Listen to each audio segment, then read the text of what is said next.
नमस्कार विद्यार्थी मित्रांनो, या सेशनमध्ये आपण इलेक्ट्रिकल मशीनमधील जो काही ट्रान्सफॉर्मर हा टॉपिक आहे त्या ट्रान्सफॉर्मर या टॉपिकला सुरुवात करणार आहोत। हा जो काही ट्रान्सफॉर्मर आहे तो ट्रान्सफॉर्मर जो काही एनर्जी ट्रान्सफर करण्याचं काम करतो from primary side to secondary side याच्याबद्दल आपण डिस्कशन करणार आहोत। मग ट्रान्सफॉर्मरबद्दल आपल्याला जर पाहिजे असेल तर त्याच्यामध्ये काय असेल, ट्रान्सफॉर्मरचं कोर असेल, त्यानंतर त्याची प्रायमरी वाइंडिंग असेल, सेकंडरी वाइंडिंग असेल, मग ते कोर हे कोणत्या मटेरियलपासून बनलेलं असेल, त्या वाइंडिंगचं मटेरियल कोणतं असेल, अगेन कोरच्या ज्या काही कॅरेक्टरिस्टिक आहेत म्हणजे कोर हे मटेरियल कसं असायला पाहिजे जेणेकरून कोर लॉसेस रिड्यूस होतील, कशा पद्धतीने त्या कोर लॉसना आपण रिड्यूस करू शकतो याच्या मेथड आपल्याला पाहिजे। त्यानंतर ट्रान्सफॉर्मरमध्ये जे काही ॲक्टिव्ह पार्ट आहेत त्याच्यामध्ये आपल्याला बकॉल्स रिले असेल, ब्रीदर असेल, कॉन्झर्वेटर असेल, याची फंक्शन वेगवेगळे काय आहेत याच्याबद्दल आपल्याला या ठिकाणी डिस्कशन करायचं आहे। ओके, फर्स्ट आपण ट्रान्सफॉर्मर जो काय आहे ते ट्रान्सफॉर्मरची फीचर्स आपण पाहूया। मग या फीचर्समध्ये सगळ्यात फर्स्ट इम्पॉर्टंट फीचर काय असेल बघा, जो काही ट्रान्सफॉर्मर आहे तो ट्रान्सफॉर्मर स्टॅटिक डिव्हाइस आहे। कशी डिव्हाइस आहे? Static device. याचा अर्थ ट्रान्सफॉर्मर मध्ये कोणत्याही पद्धतीचा रोटेटिंग पार्ट नाही आहे। ट्रान्सफॉर्मर ही कशी डिव्हाइस आहे? स्टॅटिक डिव्हाइस आहे। सेकंड इम्पॉर्टंट याचं फीचर्स काय आहे? It is a constant frequency device. ही कशी डिव्हाइस आहे? तर कॉन्स्टंट फ्रिक्वेन्सी डिव्हाइस म्हणजे इनपुट साइडवरून जेव्हा आउटपुट साइडला पॉवरचं ट्रान्सफर होतंय त्यावेळेस याच्यामध्ये कोणत्याही पद्धतीच्या फ्रिक्वेन्सी मध्ये चेंज होत नाही आहे। जसं की आपण इंडक्शन मशीनच्या केसमध्ये पाहतो, सप्लाय फ्रिक्वेन्सी सपोज एफ असेल तर जी काही रोटर करंटची फ्रिक्वेन्सी असेल ती रोटर करंटची फ्रिक्वेन्सी काय असते? स्लिप टाइम्स ऑफ एफ असते। म्हणजे त्या ठिकाणी फ्रिक्वेन्सी काय होते बघा? चेंज होते। फ्रिक्वेन्सी काय होते? व्हॅरी होते। म्हणजे इंडक्शन मशीन ही कशी आहे तर व्हेरिएबल फ्रिक्वेन्सी डिव्हाइस आहे, तर ट्रान्सफॉर्मर ही स्टॅटिक फ्रिक्वेन्सी डिव्हाइस आहे जिची की फ्रिक्वेन्सी कशी आहे? कॉन्स्टंट आहे। Third number, it is a constant flux device. ही कशी आहे तर कॉन्स्टंट फ्लक्स डिव्हाइस आहे। म्हणजे याच्यामध्ये जे काही फ्लक्स असतील थ्रूआउट कोर काय असतील बघा? कॉन्स्टंट असतील।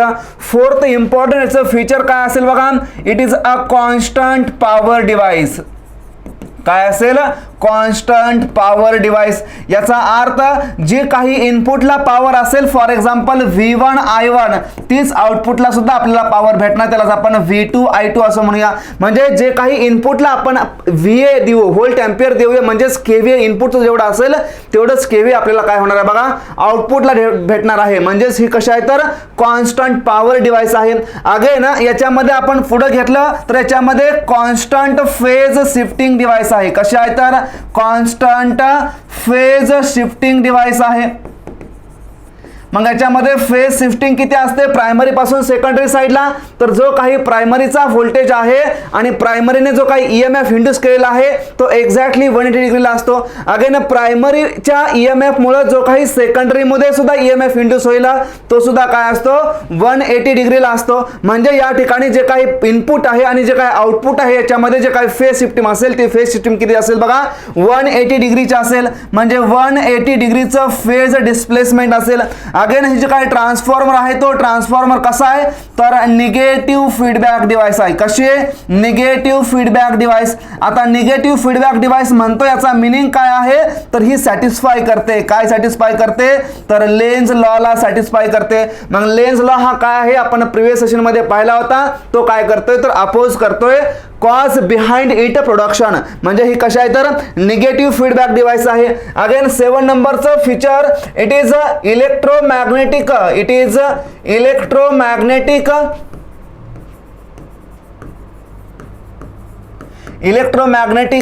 Energy conversion device. ही जी काही डिव्हाइस आहे ती कशी आहे बघा? इलेक्ट्रोमॅग्नेटिक एनर्जी कन्वर्जन डिव्हाइस आहे। पण कधी जर आपण इंटरनल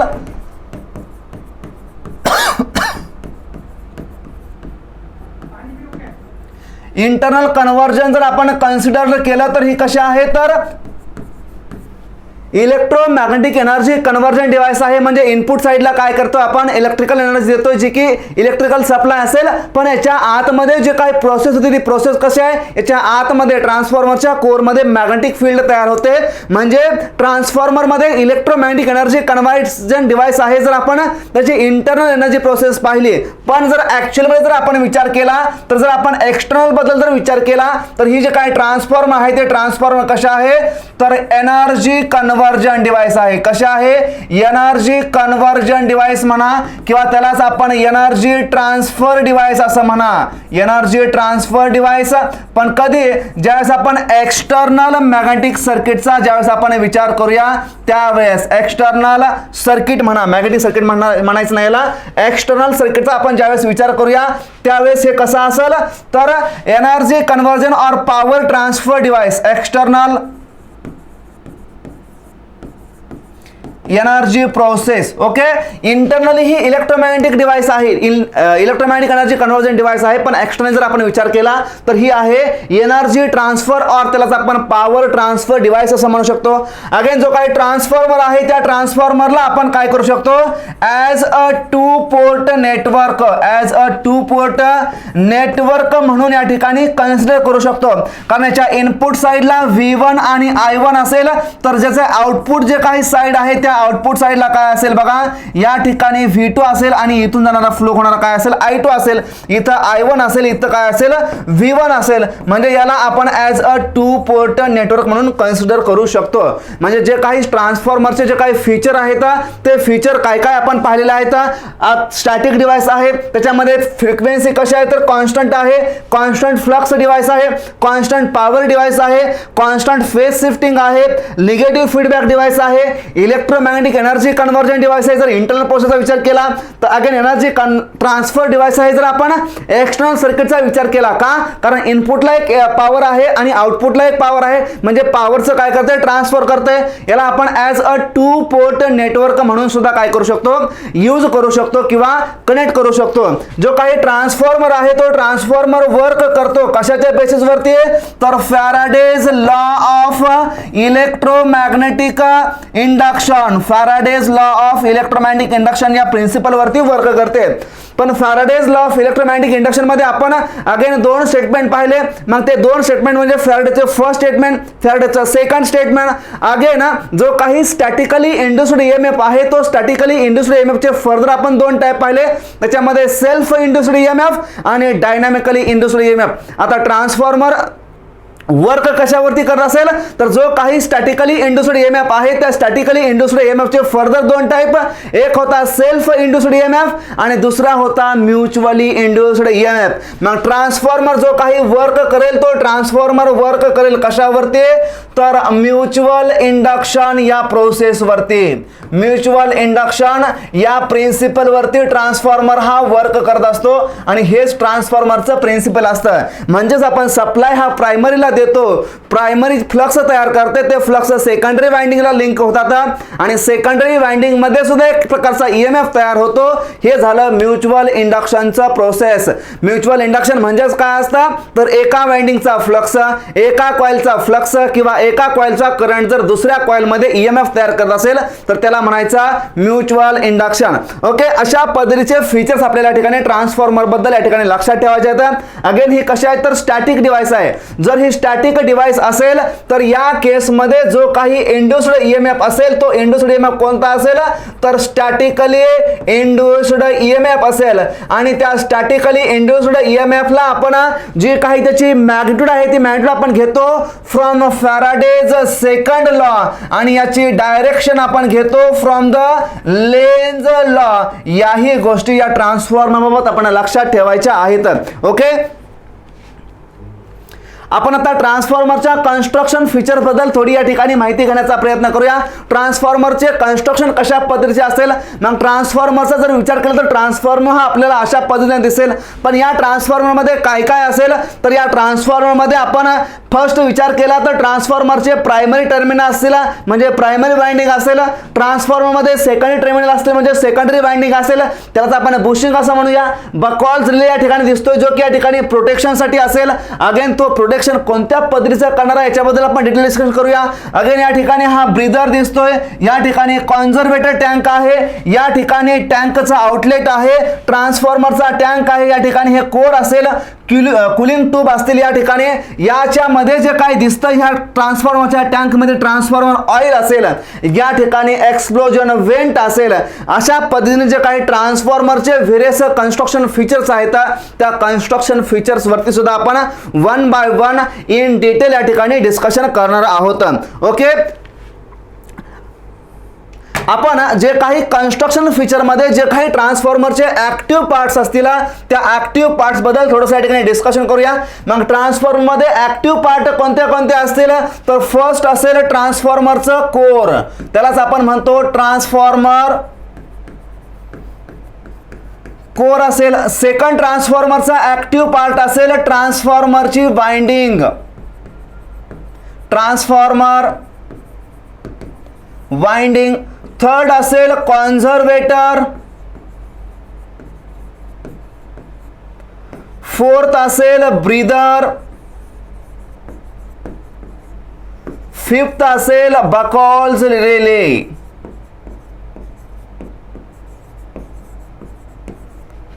सिक्स्थ असेल या ठिकाणी बुशिंग्स. सेवन्थ असेल या ठिकाणी कूलिंग ट्यूब्स. 8 असेल या ठिकाणी एक्सप्लोजन व्हेंट. हे जे काही ट्रान्सफॉर्मरचे काही ऍक्टिव्ह पार्ट्स आहेत या ट्रान्सफॉर्मरच्या ऍक्टिव्ह पार्ट बद्दल आपण वन बाय वन डिस्कशन करणार आहोत. या ठिकाणी ट्रान्सफॉर्मरची वाइंडिंग दिसते. हा जो काही इनसाइड्स आहे तो ट्रान्सफॉर्मरचा कोर आहे. या ठिकाणी प्रायमरी टर्मिनल आहेत. या ठिकाणी हे एक्सप्लोजन व्हेंट आहे. या ठिकाणी बकॉल्स रिले, कॉन्झर्वेटर टँक, ब्रीदर असेल, कूलिंग ट्यूब असेल, त्याच्यामध्ये इन्सुलेटिंग ऑइल सुद्धा असेल. अशा पद्धतीच्या बेसिक गोष्टी आपण या ठिकाणी ट्रान्सफॉर्मरच्या बाबत कन्स्ट्रक्शन बद्दल डिस्कशन मग वन बाय वन आपण या ठिकाणी डिस्कशन करूया. फर्स्टली आपण डिस्कशन करूया जे काही ट्रान्सफॉर्मरचं कोर असेल ते ट्रान्सफॉर्मरचं कोर हे कशापासून बनलेलं असेल. आता कोर बाबत आपण डिस्कशन केलं. ट्रान्सफॉर्मरचं कोर हे जनरली फेरोमॅग्नेटिक मटेरियल पासून बनलेलं असतं. कोणापासून, तर फेरोमॅग्नेटिक मटेरियल पासून बनलेलं असतं. फर्स्ट ट्रान्सफॉर्मरच्या कोर बद्दल आपण डिस्कशन करतोय. ट्रान्सफॉर्मरचं कोर हे जनरली फेरोमॅग्नेटिक मटेरियल पासून बनलेलं असतं. मग फेरोमॅग्नेटिक मटेरियल म्हणजे काय, तर ज्या मटेरियलची रिलेटिव्ह परमिएबिलिटी 100 पासून 1000 च्या रेंज मध्ये आहे. फॉर एक्झाम्पल आयर्न असेल, निकेल असेल, कोबाल्ट असेल, ज्याची की रिलेटिव्ह परमिएबिलिटी व्हेरी हाय आहे, अशा मटेरियलला आपण म्हणतो फेरोमॅग्नेटिक मटेरियल. अगेन या मटेरियलची जी काही ससेप्टिबिलिटी असेल ती ससेप्टिबिलिटी सुद्धा कशी असेल, व्हेरी हाय असेल. म्हणजे ज्या मटेरियल पासून very high amount of flux pass होऊ शकतो अशा मटेरियलला आपण म्हणतो फेरोमॅग्नेटिक मटेरियल. मग पॅरा आणि डायमॅग्नेटिक मटेरियल हे कसे आहेत, तर हे नॉन मॅग्नेटिक मटेरियल आहेत ज्याच्यामधून फ्लक्स हा इझिली पास होऊ शकत नाही किंवा जो काही रिलेटिव्ह परमिएबिलिटी आहे ती रिलेटिव्ह परमिएबिलिटी कमी असते. मग फेरोमॅग्नेटिक मटेरियल मध्ये आपण एक्झाम्पल पाहिले होते. आयर्न एक पाहिला होता, निकेल एक पाहिला होता आणि कोबाल्ट एक पाहिला होता. अशा पद्धतीचे आपण 3 फेरोमॅग्नेटिक मटेरियल पाहिले होते आणि यांच्यापासून बनलेले काही अलॉयज असतील किंवा कंपाऊंड असतील त्याला आपण म्हणतो फेरोमॅग्नेटिक मटेरियल. आता सिलिकॉन स्टील हे जे काय आहे ते फेरोमॅग्नेटिक मटेरियल आहे जे की या ठिकाणी आयर्न या अलॉय पासून बनलेला आहे किंवा सिलिकॉन स्टील एक अलॉय आहे जी की फेरस आयर्न या मटेरियल पासून बनलेला आहे. ओके, म्हणजे कशापासून बनलेला आहे सिलिकॉन स्टील, तर आयर्न त्यालाच आपण फेरस असं म्हणतो, याच्यापासून बनलेला आहे. म्हणजे हे सुद्धा काय एक फेरोमॅग्नेटिक मटेरियल आहे. आता याचा उपयोग ऍज अ कोर म्हणून करतोय. मग कोरचं मेन काम काय आहे, त्यानं फ्लक्सला काय केलं पाहिजे, पास केलं पाहिजे, जेणेकरून या ठिकाणी जे काही इलेक्ट्रोमॅग्नेटिक इंडक्शन आहे ती इलेक्ट्रोमॅग्नेटिक इंडक्शन प्रोसेस ठिकाणी इझिली होईल. मग कोरचं रिलेटिव्ह परमिएबिलिटी जर हाय असेल तर आणि तरच इलेक्ट्रोमॅग्नेटिक इंडक्शन प्रोसेस होणार आहे, तरच म्युच्युअल इंडक्शन होणार आहे. जर कोरचा परमिएबिलिटीच कमी असेल तर त्या केसमध्ये रिलक्टन्स हा जास्त असेल, इलेक्ट्रिकल मॅग्नेटिक फ्लक्स काय असतील खूप कमी असतील. मग कोर हे कसं असायला पाहिजे, तर हाय रिलेटिव्ह परमिएबिलिटीच असायला पाहिजे. या ठिकाणी आपण यूज करतो सिलिकॉन स्टील. सिलिकॉन स्टीलला काय करतो आपण, ॲज अ कोर म्हणून यूज करतो. आता सिलिकॉन स्टीलला ॲज अ कोर म्हणून यूज करण्या पाठीमागचे उद्देश, पाठीमागचे रिझन काय असतील, तर फर्स्ट याचं रिझन असतं सिलिकॉन स्टीलला यूज करण्याचं, ज्याचा की जो काही हिस्टेरेसिस कोएफिशियंट आहे, काय आहे हिस्टेरेसिस कोएफिशियंट, इज लो, याचा हिस्टेरेसिस कोएफिशिएंट किती आहे, लो आहे. Generally x is equal to 1.6 आहे. जर याचा हिस्टेरेसिस कोएफिशिएंट लो असेल तर hysteresis loss WH is directly proportional to Bmax raised to x, where x is nothing but the 1.6, that is x directly proportional to Bmax raised to 1.6. जर याचा hysteresis coefficient low असेल तर या ठिकाणी जो काय हिस्टेरेसिस लॉस असेल तो हिस्टेरेसिस लॉस या ठिकाणी काय असेल बघा, कमी असेल. म्हणजे याचा सिलिकॉन स्टीलला मेनली यूज करण्याचं रिझन काय असेल तर हिस्टेरेसिस लॉस या ठिकाणी काय करायचे आपल्याला, कमी करायचे आहेत. ओके, म्हणजे लॉस जे काही कोर मध्ये होणार आहेत त्या लॉसला कमी करण्यासाठी आपण काय करतो बघा, सिलिकॉन स्टीलला यूज करतो. सेकंड, जो काही सिलिकॉन स्टील आहे त्या सिलिकॉन स्टील या मटेरियलचे आपण काय करतो बघा, लॅमिनेशन करतो. काय करतो, लॅमिनेशन. मग या लॅमिनेशनचा पर्पज काय असतो, to reduce eddy current losses. Eddy current लॉसेसला काय करायचं आपल्याला, रिड्यूस करायचं आहे. मग ते रिड्यूस कसं होतात, कारण eddy current losses are directly proportional to the square of the thickness. आता जेवढी या मटेरियलची, जेवढी या लॅमिनेशनची थिकनेस ही थिन असेल तेवढे या ठिकाणी एडी करंट लॉसेस काय असतील, कमी असतील. अगेन सिलिकॉन स्टीलचं आपण लॅमिनेशन करतो to reduce eddy current losses. Hysteresis कोएफिशिएंटचा लो आहे म्हणून आपण सिलिकॉन स्टीलला काय करतो, ॲज अ फेरोमॅग्नेटिक मटेरियल म्हणून यूज करतो. थर्ड नंबरचा पॉइंट या ठिकाणी, जो काही स्टील आहे त्या स्टील मध्ये आपण काय करतो बघा, 4 to 5% ऑफ सिलिकॉन या ठिकाणी ऍड करतानाच आपण सिलिका असं म्हणूया. जर सिलिकॉन याच्यामध्ये ऍड केलं तर जे काही मटेरियल आहे त्या मटेरियलचे काय वाढते, तर या मटेरियलची रेझिस्टिव्हिटी वाढते. काय वाढते, रेझिस्टिव्हिटी या ठिकाणी वाढत असते. जर मटेरियलची रेझिस्टिव्हिटी वाढली तर त्या मटेरियलची जी काही कंडक्टिव्हिटी आहे ती कंडक्टिव्हिटी काय होईल बघा, कमी होईल. कारण रेझिस्टिव्हिटी आणि कंडक्टिव्हिटी मध्ये जे काही रिलेशन असेल ते रिलेशन कसं असतं, इनव्हर्सली प्रोपोर्शनल असतं. म्हणजेच conductivity is equal to 1 divided by resistivity असते. ही गोष्ट आपल्याला ठिकाणी माहिती पाहिजे. आता जे काही एडी करंट लॉसेस असतात ते eddy current losses are directly proportional to the, कशाला प्रोपोर्शनल असतात, तर जो काही या ठिकाणी मटेरियलची कंडक्टिव्हिटी आहे त्या कंडक्टिव्हिटीला एडी करंट लॉसेस हे डायरेक्टली प्रोपोर्शनल असतात. म्हणजे डायरेक्टली प्रोपोर्शनल टू सिग्मा. जर या ठिकाणी रेझिस्टिव्हिटी सिलिकॉन ऍड केल्यामुळे वाढत असेल स्टील मध्ये तर या ठिकाणी काय होते, फर्दर कंडक्टिव्हिटी रिड्यूस होते आणि याही केस मध्ये काय होतात, further eddy current losses reduce होतात. अगेन जे काही मटेरियल आहे त्या मटेरियलच्या केस मध्ये आपण लॅमिनेशन करतोय सिलिकॉन स्टीलचं. पण हे लॅमिनेशन करून जे काही लॅमिनेशन आहे त्या प्रत्येक लॅमिनेशनच्या मध्ये आपण काय करतोय, इन्सुलेटिंग मटेरियल या ठिकाणी ऍड करतोय. काय ऍड करतोय, इन्सुलेटिंग मटेरियल. आता हे जे काही इन्सुलेटिंग मटेरियल आहे हे इन्सुलेटिंग मटेरियल कशाचे असेल, तर असेल रेड ऑक्साइड पेंट असेल, त्यानंतर ऑर्गॅनिक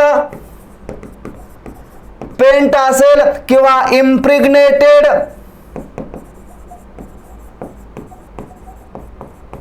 पेपर असेल किंवा वार्निश असेल, अशा पद्धतीचं आपण काय करतो बघा, इन्सुलेटिंग मटेरियल या ठिकानी ऍड करण्याचा प्रयत्न करतोय. आता आपल्याला माहिती आहे जर इन्सुलेटिंग मटेरियल असेल म्हणजेच एक पद्धतीचा इन्सुलेटर असेल, म्हणजेच करंटला च्या फ्लोला जो काही अपोजिशन असेल ते अपोजिशन काय असेल, खूप जास्त असेल. म्हणजे याचा रेजिस्टन्स जास्त असेल, म्हणजे याची रेझिस्टिव्हिटी जास्त असेल. म्हणजेच ज्यावेळेस आपण याच्यामध्ये इन्सुलेटिंग मटेरियल दोन लॅमिनेशनच्या मध्ये ऍड करूया, अगेन जे काही लॅमिनेशन आहे त्या लॅमिनेशनचे जी काही रेझिस्टिव्हिटी आहे ती रेझिस्टिव्हिटी काय होते, फर्दर इन्क्रीज होते. जर रेझिस्टिव्हिटी या ठिकाणी इन्क्रीज झाली तर अगेन काय होते बघा, कंडक्टिव्हिटी रिड्यूस होते. जर कंडक्टिव्हिटी रिड्यूस झाली तर फर्दर काय होते बघा, एडी करंट लॉसेस या ठिकाणी रिड्यूस होते. तर ही गोष्ट आपल्याला ठिकाणी लक्षात ठेवायची आहे. मग आपण जे काही मटेरियल आहे ते मटेरियल आपण यूज करतो सिलिकॉन स्टीलचं. सिलिकॉन स्टील कशासाठी प्रिपेअर केला, टू रिड्यूस हिस्टेरेसिस लॉसेस. त्या सिलिकॉन स्टीलचं थिन लॅमिनेशन केलं कशासाठी, to reduce eddy current losses. Again दोन लॅमिनेशनच्या मध्ये इन्सुलेशन प्रोव्हाइड केलं कशासाठी, to reduce eddy current losses. Okay, या सर्व गोष्टी आपल्याला ठिकाणी लक्षात ठेवायच्या आहेत. अगेन याच्याबद्दल थोडासा वेगळ्या पद्धतीने जर आपण विचार करायला गेलो, आता आपण सिलिकॉन स्टील बद्दल बोलत होतो, सिलिकॉन स्टील बद्दलच आपण बोलूया. जर सिलिकॉन स्टीलच्या आपण ग्रेन बद्दल या ठिकाणी बोलायला गेलो, सिलिकॉन स्टील ग्रेन बद्दल या ठिकाणी जर आपण बोलायला गेलो, आता ग्रेन म्हणजे काय असतं, तर ग्रेन म्हणजे स्मॉल स्मॉल पीसेस असतात. आता ज्या ग्रेन बद्दल जर आपण बोलायला गेलो तर नॉर्मल स्टेटमध्ये जे काही सिलिकॉन या मटेरियलचे जे काही ग्रेन असतात ते ग्रेन कशा पद्धतीचे असतात बघा. जे काही ग्रेनचं जे काही ओरिएंटेशन असतं ते ओरिएंटेशन आपल्याला नॉर्मल स्टेटमध्ये ज्यावेळेस आपण याला मॅग्नेटायझिंग फोर्स अप्लाय करूया, फॉर एक्झाम्पल या डायरेक्शनने मी काय केलं, मॅग्नेटायझेशन फोर्स अप्लाय केलेला आहे. आता जे काही ग्रेन आहे तर ते ग्रेन जर मॅग्नेटायझेशन फोर्सला एक्झॅक्टली पॅरलल असतील तर त्या ठिकाणी जे काही परमियाबिलिटी असेल ती परमियाबिलिटी कशी असेल, मॅक्झिमम असेल. म्हणजे जे काही ग्रेन आहेत ते ग्रेन जर अलॉंग द एजेस असतील अशा पद्धतीनं, तर या ठिकाणी जी काही रिलेटिव्ह परमियाबिलिटी असेल ती रिलेटिव्ह परमियाबिलिटी कशी असेल बघा, हाय असेल. कारण हा मॅग्नेटायझेशन फोर्स आणि याची एज कशा आहेत, एकमेकाला पॅरलल आहेत. या केसमध्ये या ग्रेनची परमियाबिलिटी कशी असेल, हाय असेल. या केसमध्ये जर आपण विचार केला तर याची जी काही या ग्रेनची जी काही एज आहे ती एज कोणती आहे, तर या ग्रेनची एज आहे बघा ही. आता ही एज या मॅग्नेटायझेशन फोर्सला पॅरलल आहे का, तर नाही. जर ती त्याला पॅरलल नसेल तर याची जी काही रिलेटिव्ह परमियाबिलिटी असेल ती रिलेटिव्ह परमियाबिलिटी काय असेल बघा, लो असेल. आता याही केसमध्ये जे काही ग्रेन आहेत ते ग्रेन कशा आहेत बघा, या डायरेक्शनला आहेत, म्हणजे अशा आहेत. याची एज कशा आहे, अशा आहेत. किंवा यालाच आपण डायगोनल एलिमेंटला असं म्हणू शकतो किंवा डायगोनल आहे असं म्हणू शकतो. याचे आणि याचे डायरेक्शन पॅरलल आहे का, तर नाही. तर याही केसमध्ये जो काही मिवार असेल तो मिवार कसा असेल बघा, लो असेल. या ठिकाणी जर आपण विचार करायला गेलो तर या ठिकाणी बारकाईने पहा, अगेन जे काही ग्रेन आहेत ते ग्रेन कशा आहेत बघा, एक्झॅक्टली जे काही फोर्स आहे त्या फोर्सला ठिकाणी पॅरलल आहेत, अलॉंग द एजेस आहेत, अलॉंग द डायगोनल नाहीत. म्हणजे या केसमध्ये मिवार कसा असेल बघा, हाय असेल. म्हणजे रिलेटिव्ह परमियाबिलिटी हाय असेल. इथं हाय आहे, इथं हाय आहे, इथं लो आहे, इथं लो आहे. ओव्हरऑल सिलिकॉन स्टीलची जी काही रिलेटिव्ह परमियाबिलिटी असेल ती relative permeability due to the random movement और due to the random orientation of the grain काय होईल बघा, कमी होईल. म्हणजेच या ठिकाणी आपण लिहू शकतो ओव्हरऑल मिवार of random orientation of silicon steel grain is low. काय असेल, लो असेल. का लो असेल, कारण या ठिकाणी जे काही ग्रेन आहेत ते ग्रेन कशा आहेत बघा, रॅन्डम आहेत. कसे पण अलॉंग द एजेसला काय आहेत, अलॉंग द डायगोनल आहेत. अशा पद्धतीचे काय आहेत सिलिकॉन स्टीलमध्ये ग्रेन आहेत. आता सिलिकॉन स्टीलचे जे काही स्ट्रक्चर असेल ते कसं असेल बघा, बॉडी सेंटर क्युबिक स्ट्रक्चर असेल. त्यालाच आपण क्रिस्टलाइन स्ट्रक्चर मध्ये आपल्याला सिलिकॉन स्टील पाहायला भेटतो. कशामध्ये, क्रिस्टलाइन स्ट्रक्चर. आणि हे क्रिस्टलाइन स्ट्रक्चर कशा पद्धतीचं असतं, तर यालाच आपण म्हणतो बॉडी सेंटर्ड क्यूब असं म्हणतो. म्हणजे जे काही सिलिकॉन स्टीलचे जे काही स्ट्रक्चर असेल ते स्ट्रक्चर कसं असेल बघा, अशा पद्धतीचा एक क्यूब असेल. तो क्यूब या ठिकाणी मी दाखवण्याचा प्रयत्न करतोय. एक अशा पद्धतीचा क्यूब असेल बघा.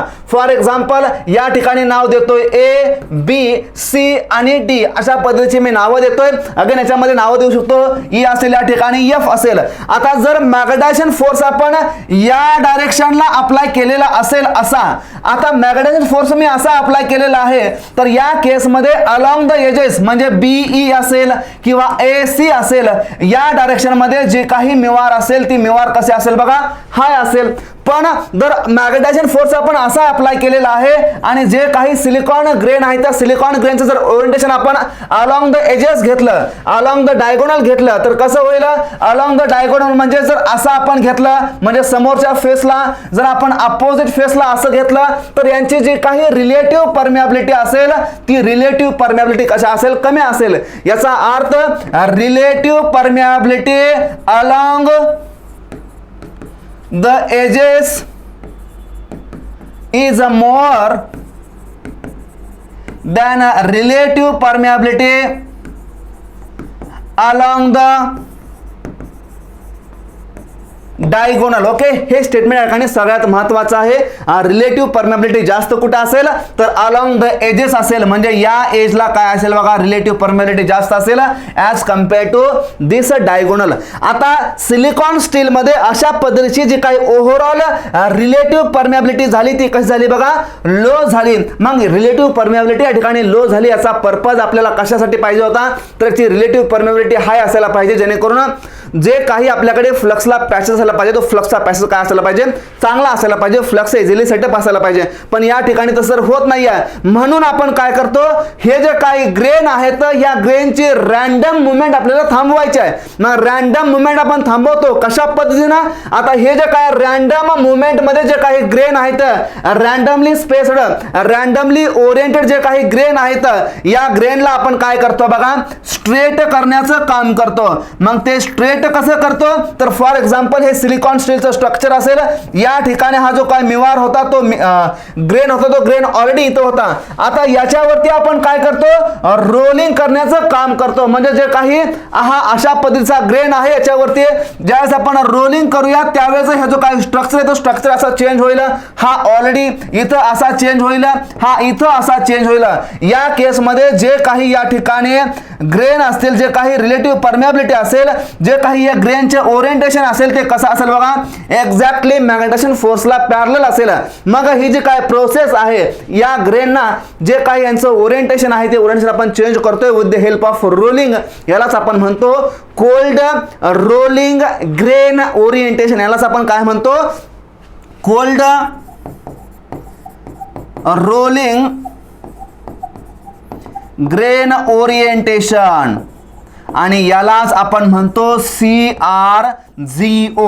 आता असं केल्यामुळे काय झालं, जे काही रिलेटिव्ह परमेबिलिटी इथं तर हाय आहे, इथंही या ठिकाणी काय झाली बघा, हाय झाली, इथंही हाय झाली, इथंही हाय झाली.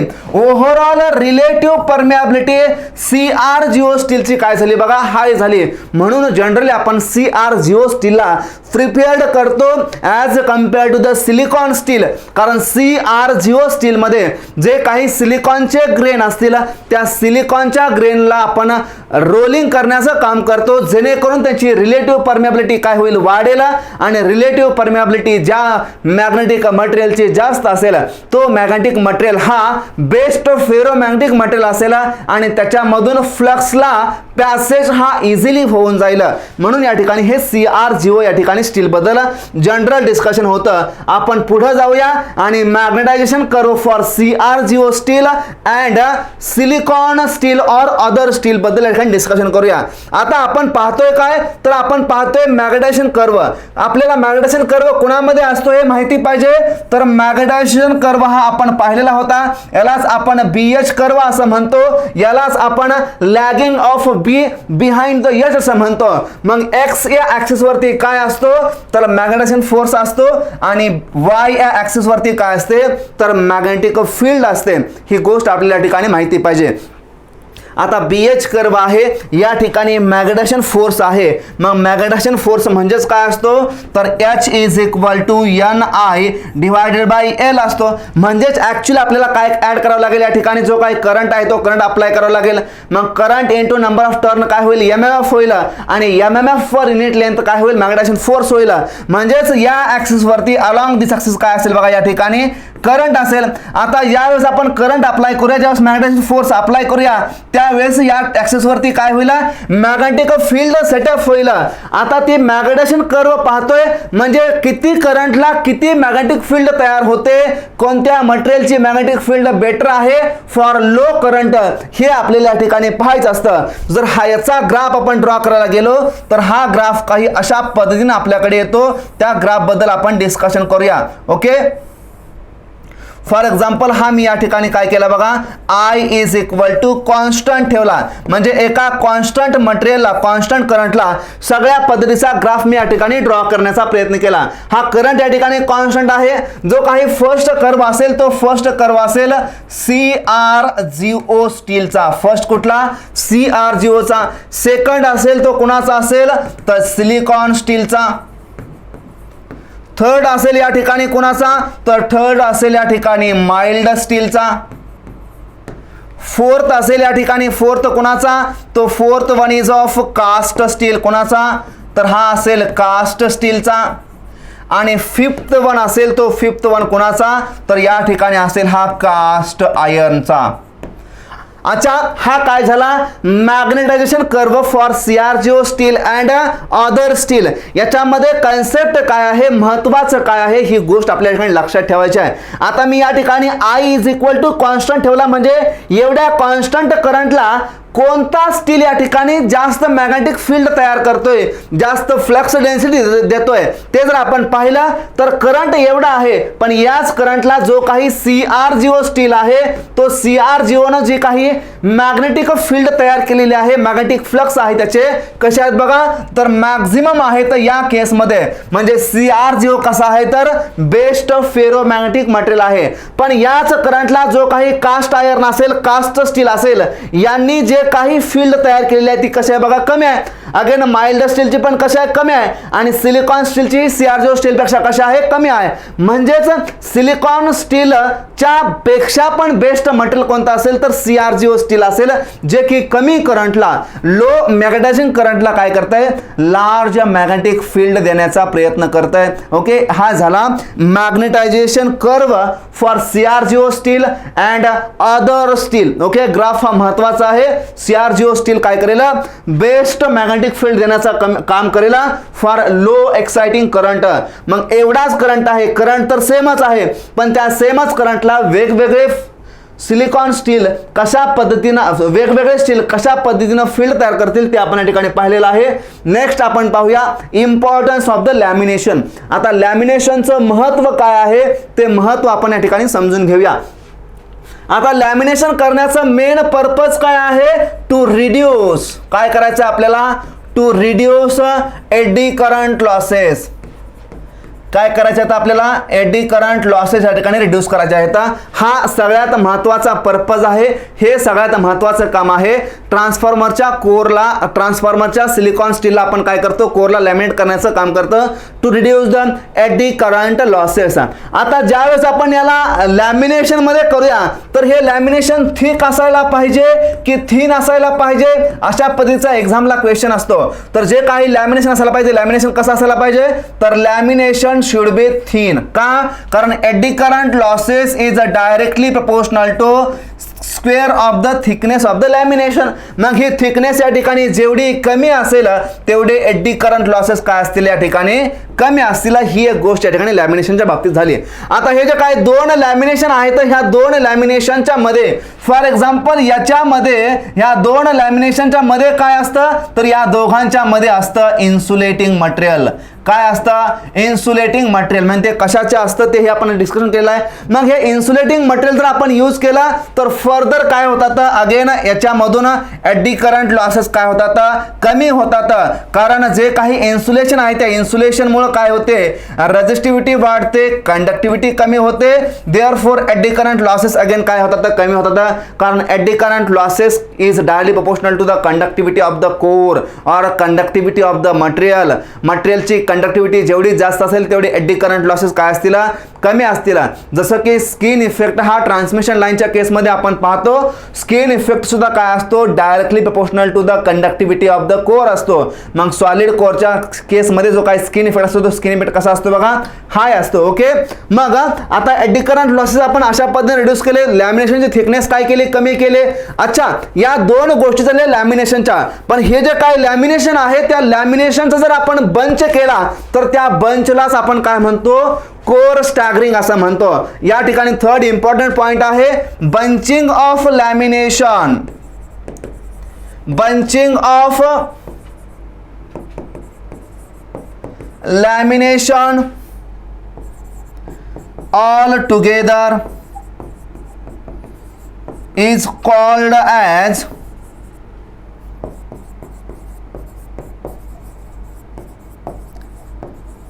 Core staggering. त्याला आपण काय म्हणतो, कोर स्टॅगरिंग असं म्हणतो. म्हणजे जे काही हे लॅमिनेशन आहे तर ह्या लॅमिनेशनचं काय करायचं, एक बंच करायचा.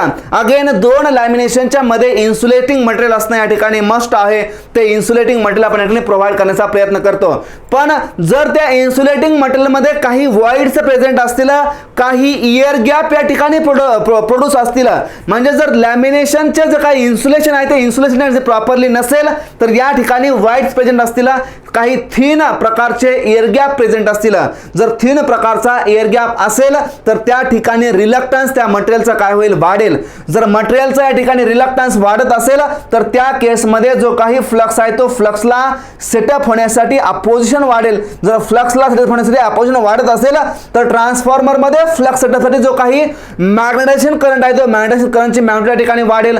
जेणेकरून जे काही फ्लक्स डेन्सिटीला जे काही अपोजिशन आहे ते अपोजिशन या ठिकाणी वाढेल आणि ट्रान्सफॉर्मर मध्ये एक पद्धतीचा नॉइज येईल.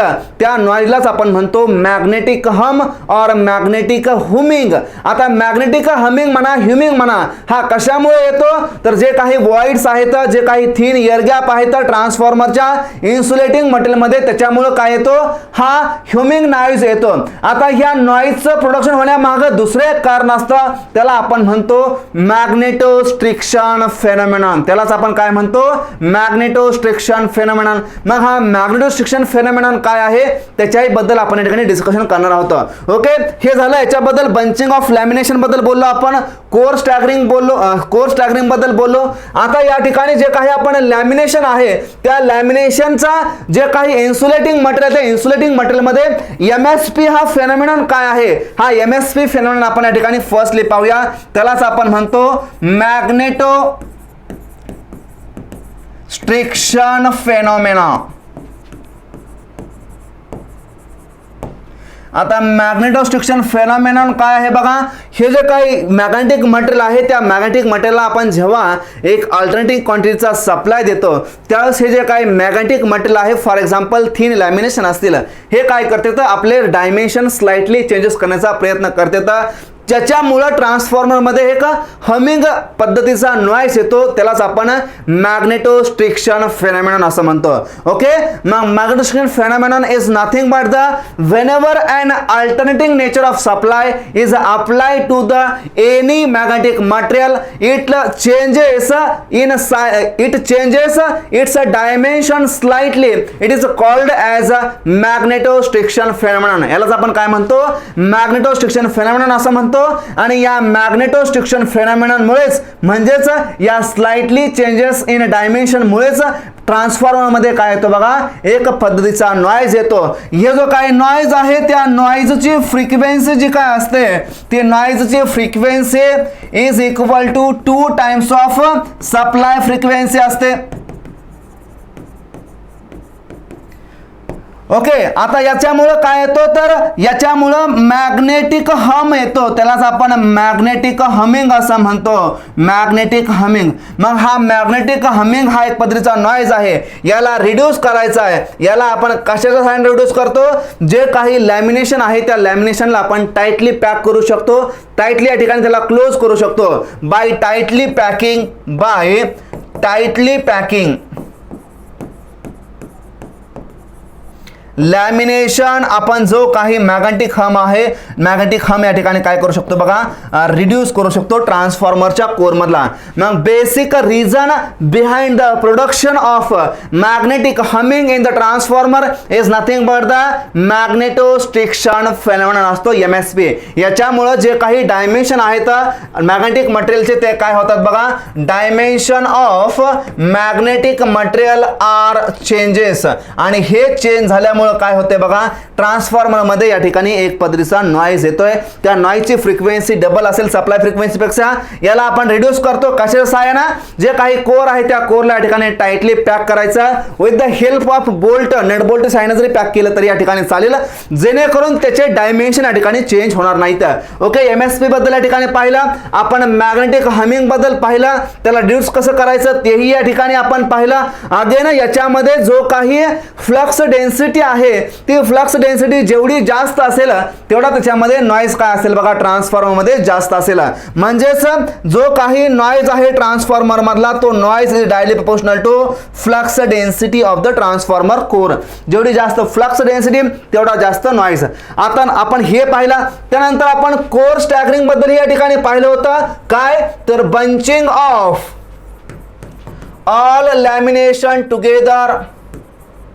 all lamination together is called as a core staggering. त्याला आपण काय म्हणतो कोर स्टॅगरिंग म्हणतो.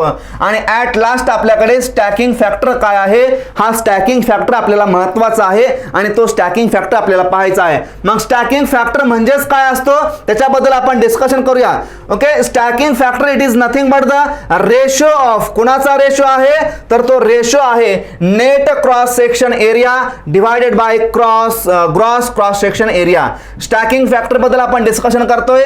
स्टॅकिंग फॅक्टर त्यालाच आपण म्हणतो आयर्न फॅक्टर. त्यालाच आपण काय म्हणतो बघा आयर्न फॅक्टर.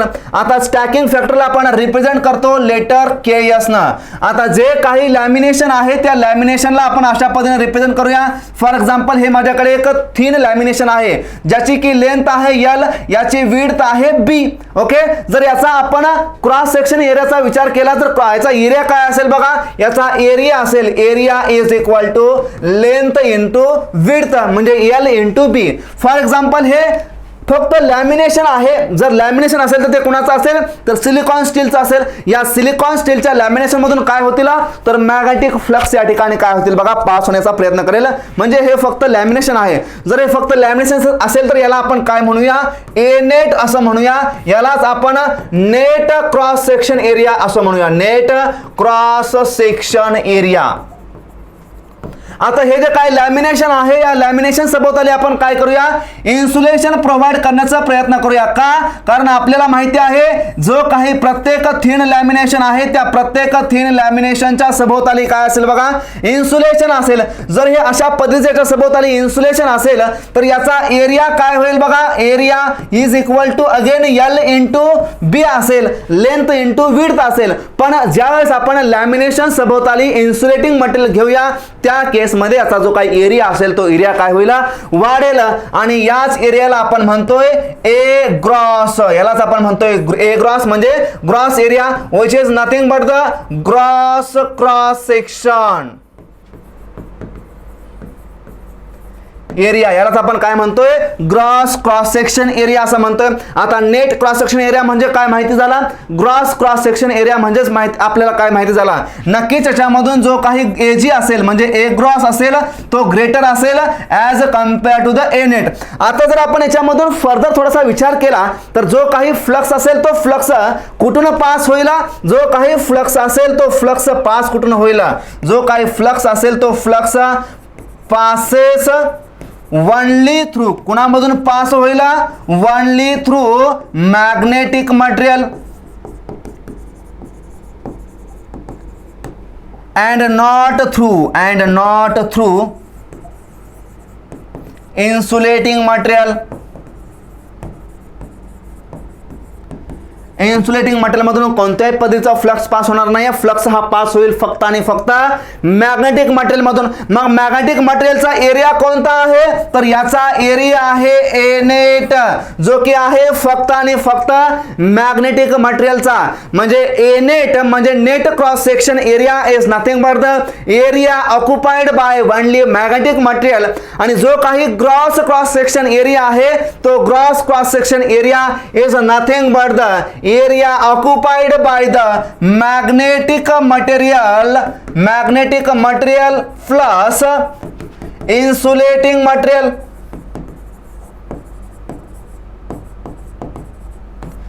ओके, मग हे सगळं आपण पाहिलं. फ्लक्स फक्त पास कुठून होईल तर नेट क्रॉस सेक्शन एरिया मधून पास होईल.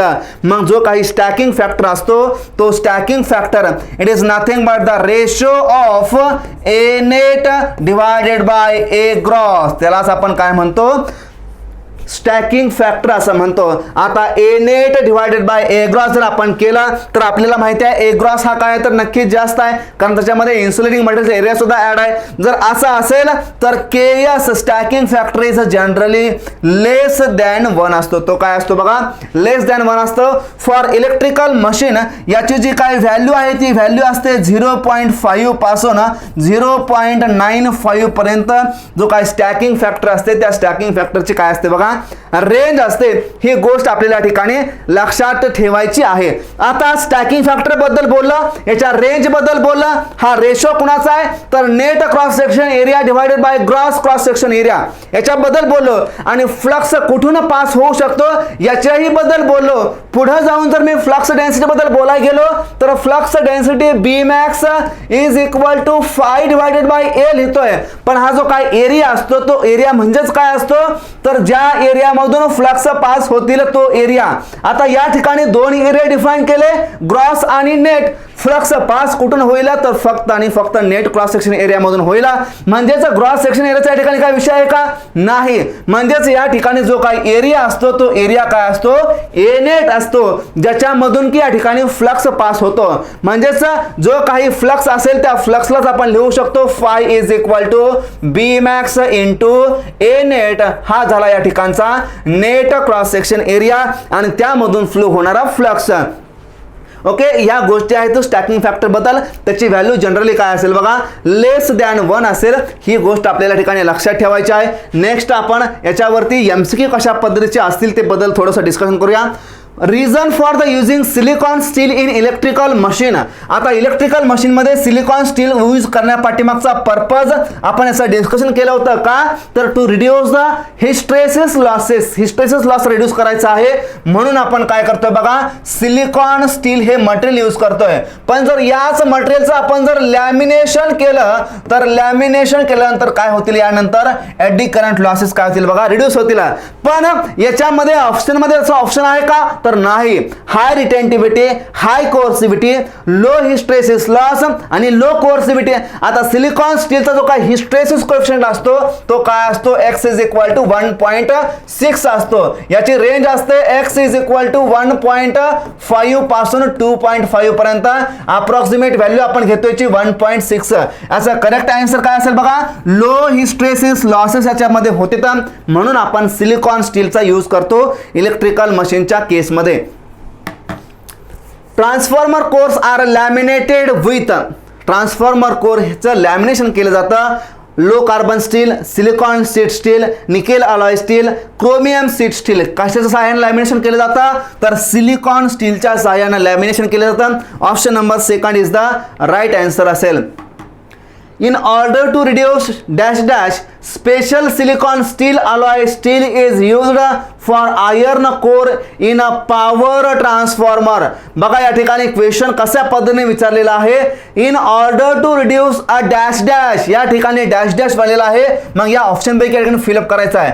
Special silicon steel alloy steel is used for iron core in a transformer. आता याच्यामध्ये एडी करंट लॉस पण ऑप्शन आहे आणि हिस्टेरेसिस लॉस पण ऑप्शन आहे. पण आपल्याला विचारलेलं आहे फक्त आणि फक्त सिलिकॉन स्टील और अलॉय स्टील हे यूज करण्यापाठीमागचं रिझन काय आहे. फक्त सिलिकॉन स्टील और अलॉय स्टील बोललं आणि लॅमिनेशन बद्दल काही इन्फॉर्मेशन दिली नाही तर याचा मेनली पर्पज आहे सिलिकॉन स्टीलचा to reduce the only hysteresis loss. जर त्याचं लॅमिनेशन केलं तर एडी करंट लॉस हा वेगळा पार्ट आहे. पण जर फक्त आणि फक्त सिलिकॉन स्टील बद्दल बोलत असेल तर it is use to only reduce the hysteresis loss. Option number 4 त्याचा काय असेल बघा करेक्ट आन्सर असेल. Eddy current losses of armature can be minimized by. आता एडी करंट लॉसेस आपण कशाच्या सहाय्याने मिनिमाइज करतो तर by lamination, by distortion, by induced current, by folding. Option number first याचा काय असेल करेक्ट आन्सर असेल. When are eddy current losses in transformer reduced. Again बघा क्वेश्चनचं स्टेटमेंट फक्त थोडंसं वेगळं आहे. क्वेश्चन तोच आहे, कन्सेप्टही तोच आहे, फक्त स्टेटमेंटच्या वर्डिंगमध्ये थोडासा चेंज आहे. अशाच पद्धतीचे एक्झामलाही आपल्या क्वेश्चन विचारलं जातं. Again eddy current losses reduce करण्यासाठी आपण काय करूया, लॅमिनेशन करूया. पण ते लॅमिनेशन थिन असायला पाहिजे की थिक, याच्याबद्दल डिस्कशन केलं होतं. तर काय असेल, लॅमिनेशन हे थिन असायला पाहिजे, कारण eddy current losses are directly proportional to the square of the thickness of the lamination.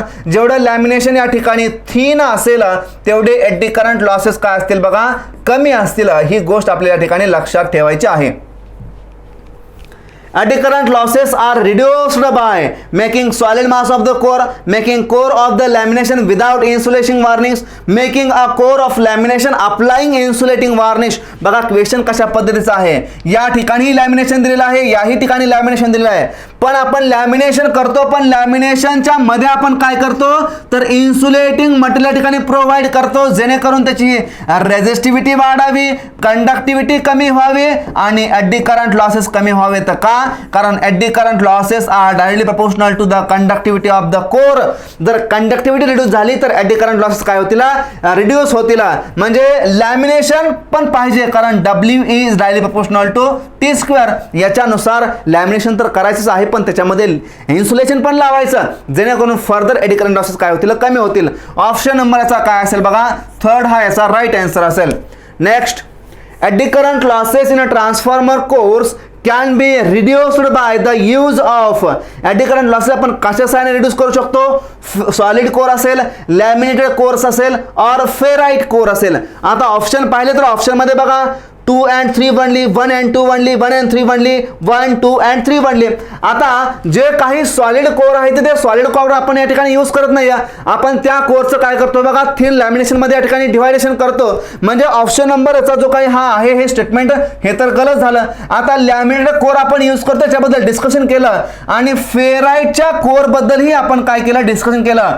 फेराइटचं core म्हणजेच या ठिकाणी काय आहे, तर फेरोमॅग्नेटिक मटेरियल आहे. कोणता आहे, फेरोमॅग्नेटिक मटेरियल आहे, जे की अगेन सिलिकॉन स्टील आहे. मग त्या सिलिकॉन स्टीलचं फर्दर आपण लॅमिनेशन केलं की एडी करंट लॉसेस काय होतील, रिड्यूस होतील.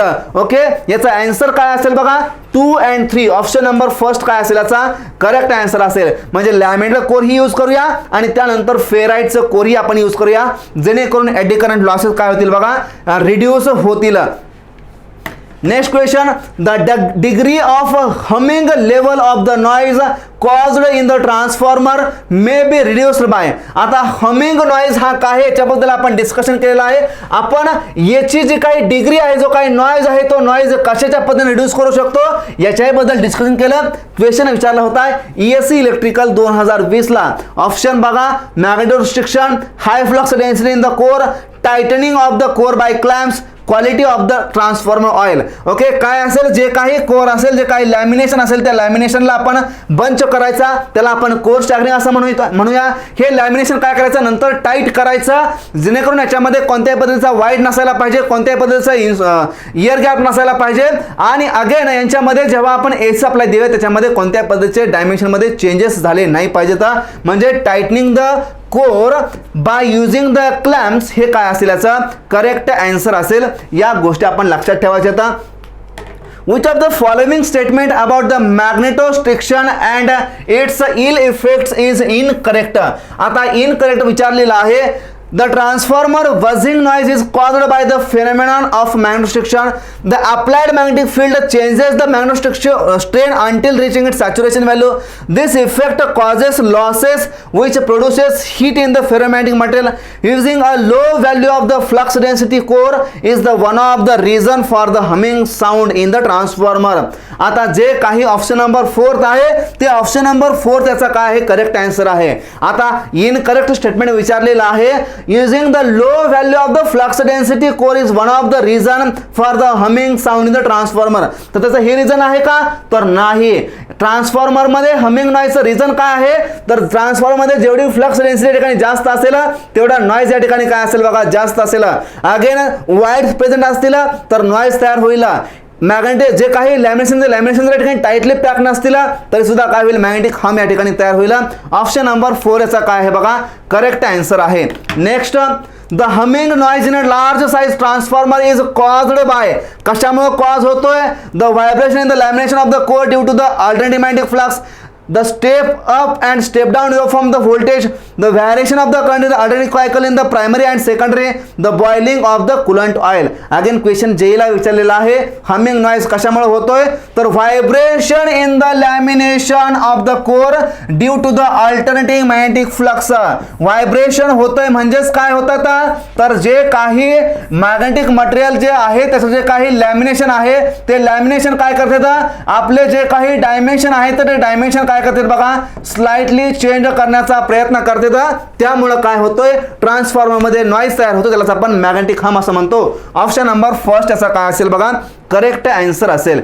Next question, the high frequency hum in the transformer is mainly due to, कशामुळे असेल, लूज लॅमिनेशन असेल, मॅग्नेटोस्ट्रिक्शन असेल, इम्प्युरिटी इन ऑइल असेल की weakness of the tank wall असेल. कशामुळे असेल, या ठिकाणी इम्प्युरिटीमुळे नसेल, weakness of the tank wall नसेल, लूज लॅमिनेशन आणि मॅग्नेटोस्ट्रिक्शन. आता हाय फ्रिक्वेन्सी हम आहे, हाय फ्रिक्वेन्सी हम म्हणजेच काय, जास्त फ्रिक्वेन्सीला काय होतोय, हम तयार होतोय मेनली ड्यू टू द, कशामुळं, तर जे काही लॅमिनेशन आहे ते लॅमिनेशन कशा असतील, लूज लॅमिनेशन असतील तर या ठिकाणी काय होईल बघा हम तयार होईल, कारण व्हायब्रेशन या ठिकाणी काय होतील जास्त होतील. ऑप्शन नंबर 1 याचा काय असेल करेक्ट आन्सर असेल. Which of the following statement about the stacking factor in a magnetic circuit is false? या ठिकाणी false statement विचारलेला आहे आणि false statement बद्दल आपल्याला माहिती सांगितलेली आहे. The important calculating flux density in magnetic spot, it is usually less than 1. It approaches to 1.0 as the lamination thickness is increases. The ratio of the effective area of the overall area is called as stacking factor. It is also defined as the ratio of the total volume of the core to the volume occupied by the magnetic material. आता चुकीचं statement याच्यापैकी विचारलेलं आहे. आता statement आपण सगळे वाचले, याचा purpose काय आहे, calculating flux density in the magnetic part. हे स्टेटमेंट याचं काय आहे करेक्ट आहे, कारण कोणत्या पार्टमधून मॅग्नेटिक फ्लक्स डेन्सिटी फ्लो होते किंवा आहे हे पाहण्याचा यूज करतो. It is usually less than 1.0, हे स्टेटमेंट बरोबर आहे. It approaches as 1.0 as the lamination thickness is increases. जर लॅमिनेशनची थिकनेस जर या ठिकाणी आपण वाढवली तर हे काय होईल, अप्रोचेस टू 1 होईल. का, कारण हा रेशो आहे KS is equal to A net plus AG. आता लॅमिनेशनची जर आपण थिकनेस या ठिकाणी वाढवायला गेलो तर याची व्हॅल्यू या ठिकाणी काय होईल बघा 1 ला अप्रोच होण्याचा प्रयत्न करेल. Next, the ratio of the effective area, म्हणजेच ज्या एरियामधून फ्लक्स पास होतोय तो एरिया, फ्लक्स पासिंग एरिया त्याला असं म्हणूया, of the overall area is called as stacking factor. म्हणजे effective area divided by overall area. हे स्टेटमेंट या ठिकाणी करेक्ट आहे, म्हणजे सेकंड करेक्ट आहे, थर्ड करेक्ट आहे. It is also defined as the ratio of the total volume. या ठिकाणी सांगते total volume divided by volume occupied by the magnetic material. हा जो काय फोर्थ ऑप्शन आहे तो फोर्थ ऑप्शन काय बघा या ठिकाणी चुकीचा आहे. म्हणजे हे याचं काय बघा आन्सर आहे ऑप्शन नंबर 4. कारण स्टॅकिंग फॅक्टर हा net cross section area divided by gross cross section area आहे. ऑप्शन नंबर 4 याच्यामध्ये काय असेल याचा आन्सर असेल. In a magnetic circuit, the ratio of the total volume taken by the magnetic material to the total volume of the core is called as, यालाच आपण म्हणतो stacking factor, ज्याच्या की बद्दल आपण या ठिकाणी डिस्कशन केलं आहे.